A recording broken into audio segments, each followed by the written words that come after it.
All right, well, while we're waiting for this, I'll tell you a little bit about myself and what I do. So my name is Jamie QUÍNT. I run a product marketing growth consultancy called QUINT Growth, based in San Francisco. And we work with companies to basically help them grow.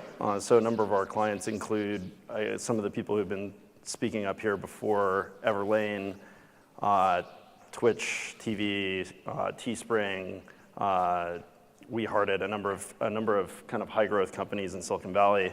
And basically we work with them on everything from kind of like optimization of their user flows to understanding with data science and big data, what's going on with their business and how they can improve. And this is my Twitter here if you want to look me up. So.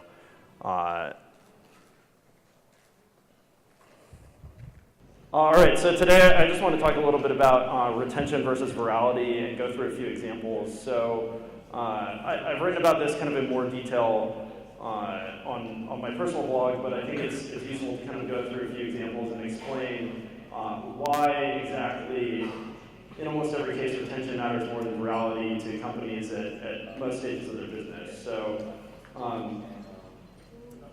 first, I want to jump in and define what virality is. And so, if you're not familiar with kind of the ways that people refer to virality, kind of a standard way of understanding how you're performing with virality is understanding this definition of a K-factor. And so what that basically means is the number of invites sent by each customer times the conversion rate of those invites, and that's kind of your K-factor, and that happens over some period of time. So for example, if you have 1,000 users, and each of them are sending 10 invites apiece, and the conversion rates of those invites is 10%, your viral factor would be 1. So traditionally, if your viral factor is over 1, that's kind of an indicator of a breakout viral company that's going to grow exponentially and just continue growing exponentially over time.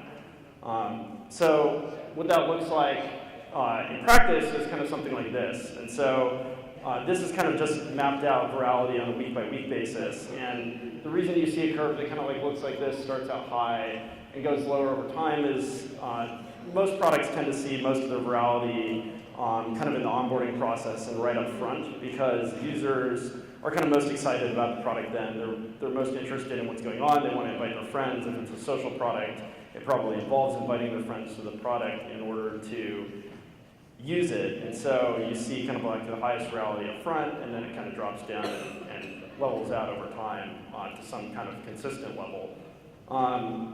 Retention, people kind of refer to on this basis. So the x-axis here is time in weeks, and the y-axis here is a percentage of retention. And this is retention on a cumulative basis, and so a lot of times you'll hear companies refer to their retention as saying like, oh, we have 40% 4-week retention, meaning that at 4 weeks, 40% of the users who started in week 0 are retained in week 4. So in comparing this with the previous virality thing, though, it's you want to look at it a little bit differently. So to go back to the virality slide for a second. This is showing on a week-by-week basis what virality looks like. This is showing on a cumulative basis what retention looks like. And if you look at retention on a week-by-week basis, it looks something more like this. So in week 1, you see the largest drop-off, mostly just because people are checking out the product.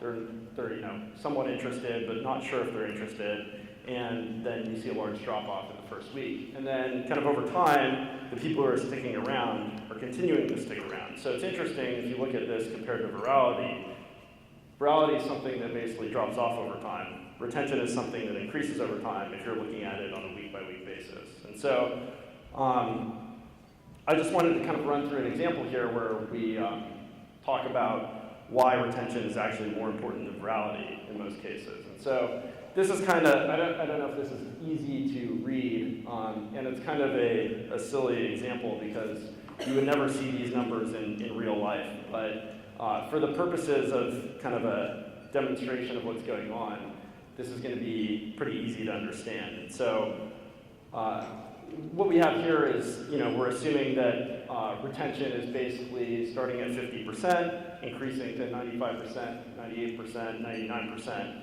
This is that actual, this is a reasonable retention graph. You might see this in real life. For virality, you're not going to see something like this in real life.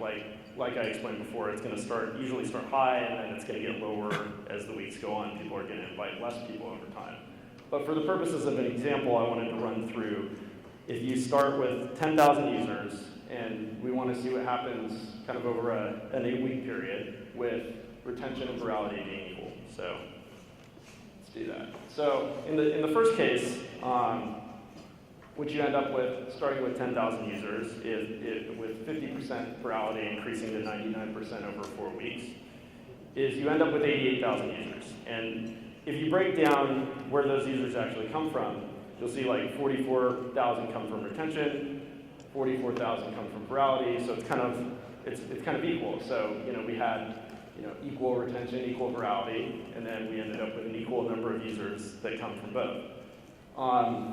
If we play around with this example a little bit and say let's increase virality by 20% in the first week. So now we have 60% virality in the first week. That's the only thing that's changed from this example.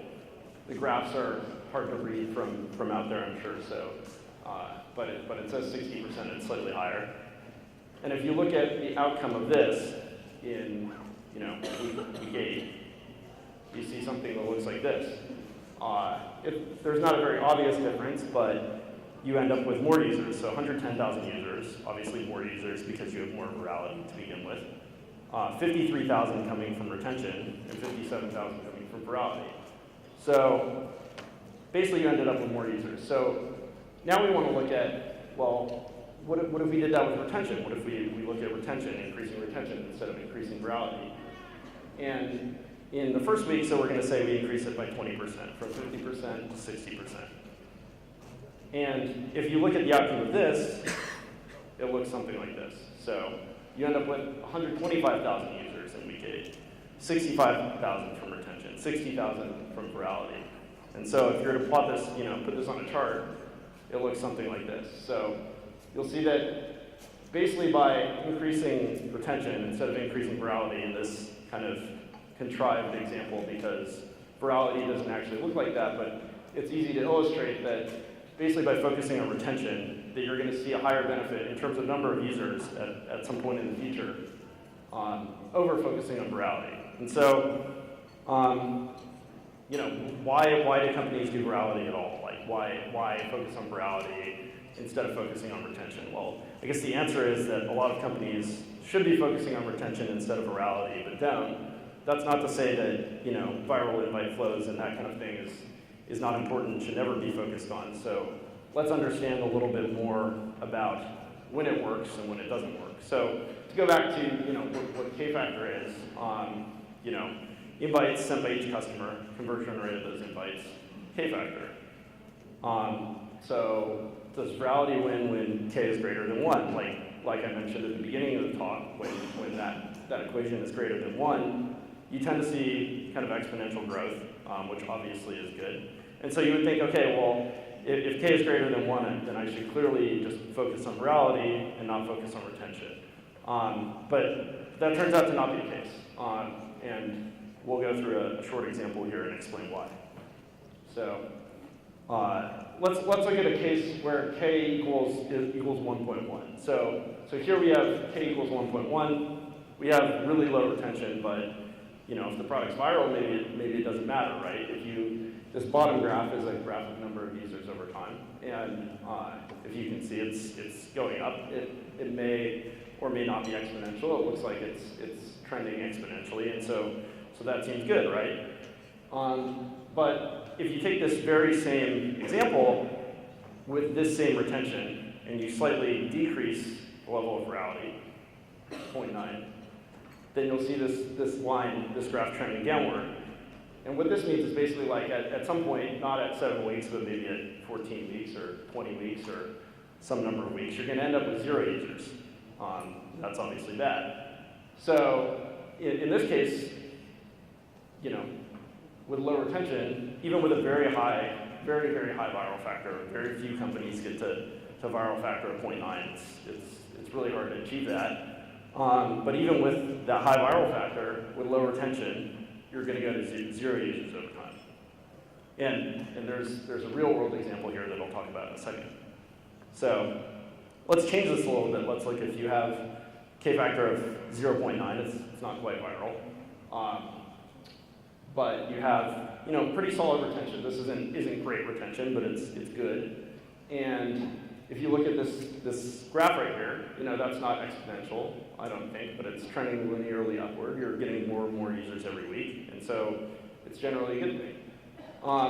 So let's go back and talk about the example where you have high virality and low retention. So there's actually a real-world company that did this called Vidi. So I don't know if you guys remember Vidi, but it was a company that grew very quickly on Facebook because they managed to optimize the news feed. They got people to click and then sign up for the app, but it was kind of a very viral thing that had no staying power. So you would come, you would use it once, they would get your information, you would never come use it again. They had great looking user numbers, and so this is basically the graph of their user numbers right here. So you can see basically they kind of had no users for a while. They figured something out in April 2012. They basically grew from 0 to 3 million users in a month, which is great. And they managed to raise $30 million off of that growth. But then something happened. So in May or June or sometime in that time period, Facebook decided hey, we don't like people using the newsfeed this way. So we're going to turn it off. And if we go back here and look at high virality, low retention, this is where Vidi started. So they were growing pretty fast. They probably even had higher virality than this, and so they got that curve that goes exponentially upward and looks really good when you're trying to go out and raise money. But what happened when Facebook cut them off, it probably wasn't even this good. Their viral factor probably dropped from 1.5 or 2 down to 0.1 or 0.2. And when that happens, their user numbers just fall off the cliff, as you can see here. So you don't want to be Vidi. The lesson to learn here is kind of you only want to focus on virality when your retention is stable. And so if you're a business that's kind of like a social business that's relying on users to invite their friends and all those kind of things, that's great. Virality is very important to your business. You're not going to grow without virality. But you're also not going to have a sustainable business without retention, because either you're going to end up in a situation like this, where you're reliant on some sort of other platform, and if you're relying on another platform, they can change, they can decide that they don't want you growing on their platform anymore, they can shut you off, and bad things can happen. So you don't want to be in this position. What you do want to do is you want to focus on getting your retention to a point where it's stable and sustainable. And what we kind of recommend to the people that we work with is that you want to get to a point where it's not falling off over some period of time. So at 8 weeks or 3 months or something like that, you want to see the number of users you started with 3 months ago be consistent and not continue to decline over time. Because if you have kind of a retention curve that basically continues to fall off over time, or never quite gets to 1, if we were to look at the graphs that we were using before, then you're constantly going to have to acquire new users just to stay in the same place. You're having to do all this work just to maintain the same number of users. And so you're only going to be in the position where you can continuously grow if you're keeping all the users you currently have. And so it's very important. So I actually wanted to look at one other example that is more applicable to kind of people that are doing e-commerce or kind of paid marketing or paid user acquisition, because everyone's not doing kind of these viral things on maybe a component of your business and may not be the main part of your business. And so I want to talk about another example where retention matters a lot and walk through kind of a short example here. So this is a sample subscription business. I'll read some of the numbers off here because I know they may not be easy to read. So we're going to talk about when you want to think about increasing like the retention of orders for an e-commerce business versus thinking about lowering the cost of acquisition. So in a similar way to how retention is more important than virality in social businesses, retention is also more important than a precise cost of acquiring a customer in kind of e-commerce businesses for the most part. So if you're a company and, say a sample subscription company, so this may be something like Birchbox, which sells kind of a monthly box of health and beauty samples or anything like that, then you have monthly orders going on every month. And you have some, average order value. You have some amount that people are paying you every month. You have some amount of gross profit on that, which is what you're making. You have a level of initial retention, which is this many people are going to buy the second time after they buy the first time. And then you have a level of, follow-on retention, which is after someone's bought twice, they're going to buy, this percentage of people is going to buy a third time, and a fourth time, and a fifth time, and so on. And so it's easy to model this out. So you can actually build a model, which, I have one that I built in Excel that I can put on Twitter or somewhere after this talk that you can go play around with. And it's actually really interesting and useful for understanding when you should focus on, basically like, what is the return of focusing on certain things. And so in this example, we're going to say we have a subscription business that people purchase from every month. They spend $30 a month. And we as the business make a 50% profit margin on that. So we're going to make $15 for every order. So we're going to say that 50% of people who come to the site and order for the first time are going to order for the second time. And 80% of the people that order for a second time are going to order for a third time, and a fourth time, and a fifth time, and so on. And so from this, you can basically it's just simple math.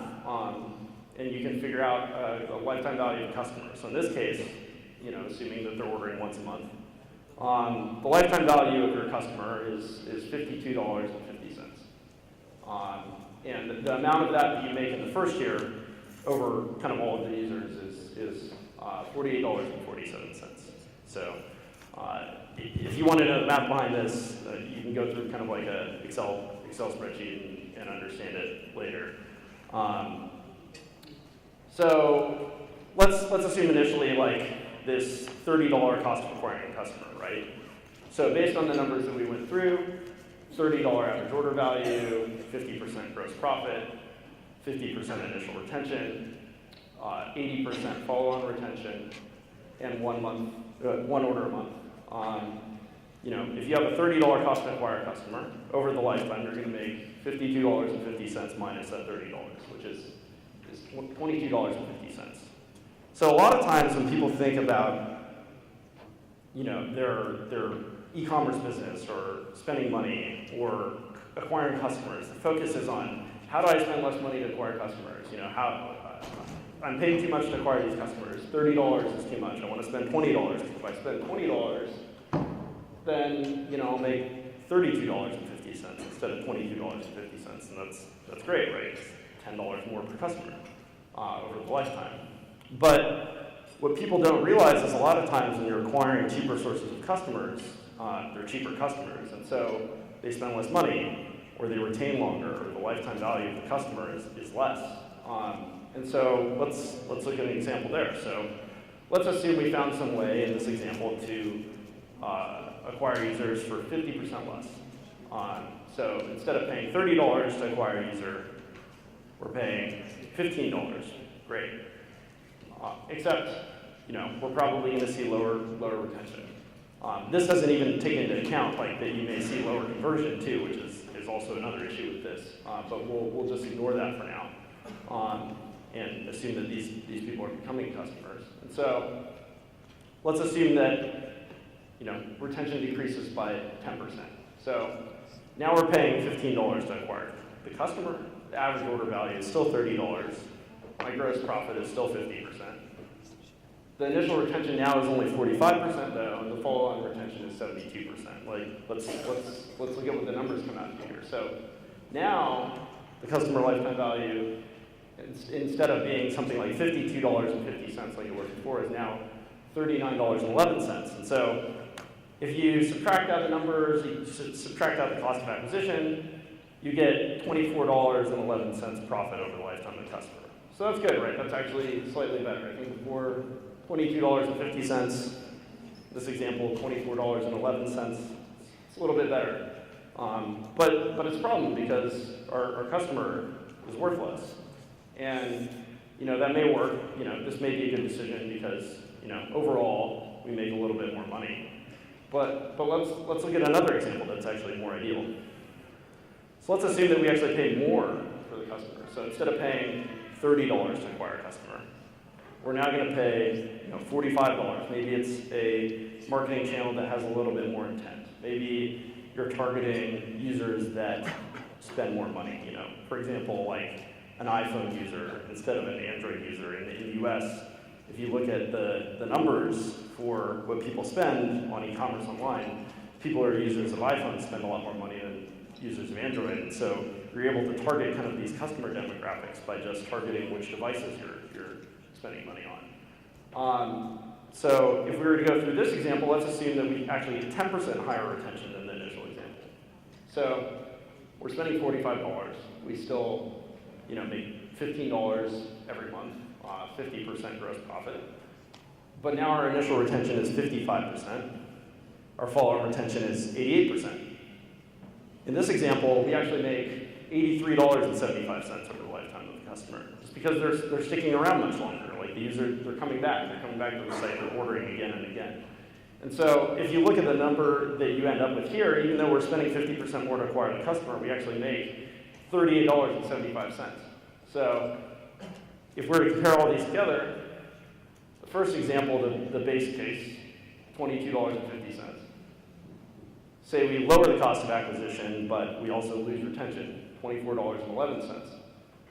In the last case, we're actually making $38.75. So it's not quite double the first example, but it's quite a bit better. And so when you're thinking about spending money on acquiring users, you have to take into account more than just like the first week or the first day or how much money they're spending in that time period. You have to look at holistically over kind of the customer lifetime and understand how much money am I getting out of that money that I'm putting into marketing, and not just in day one, but in like 6 months out, 12 months out. Because you can find that you end up with customers that are actually a lot better from sources that actually cost a lot more money. And so it's important to look at this. And so this is just another illustration of the power of retention. So both with virality and with paid acquisition, you just need to think about those and balance that out with kind of the numbers from retention when you're thinking about customer acquisition, and you'll end up in a much better spot than if you don't look at those things. So that's kind of all I had. I think I don't know if I have any time for questions. I think I have a few minutes for questions. First, thank you for presentation. Actually, in your presentation, you mentioned customer lifetime value. Could you give more detail about the customer lifetime value calculation? Actually, it is not clear for me. Okay.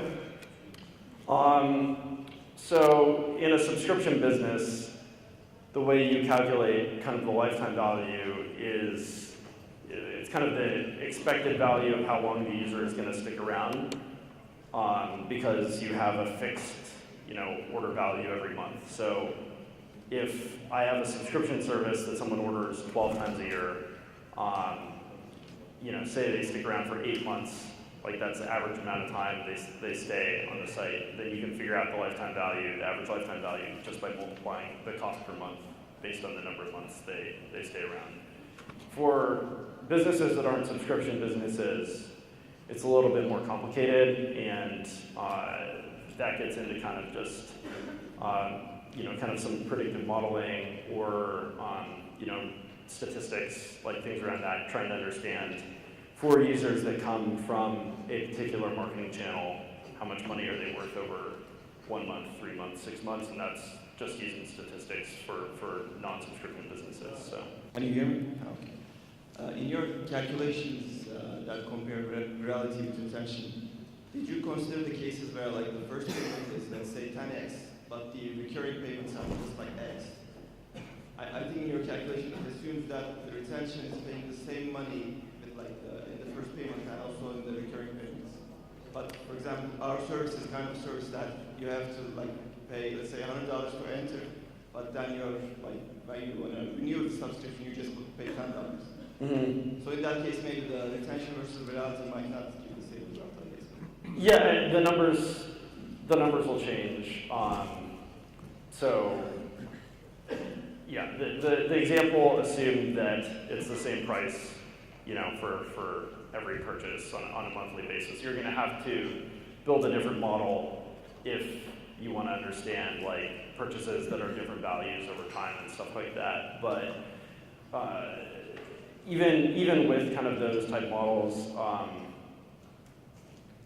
you know, in general, like most of the stuff we've seen, it tends to make more sense to focus on making customer revenue over a longer period of time rather than just quickly getting the first hit, you know, and then not making any money because that person goes away.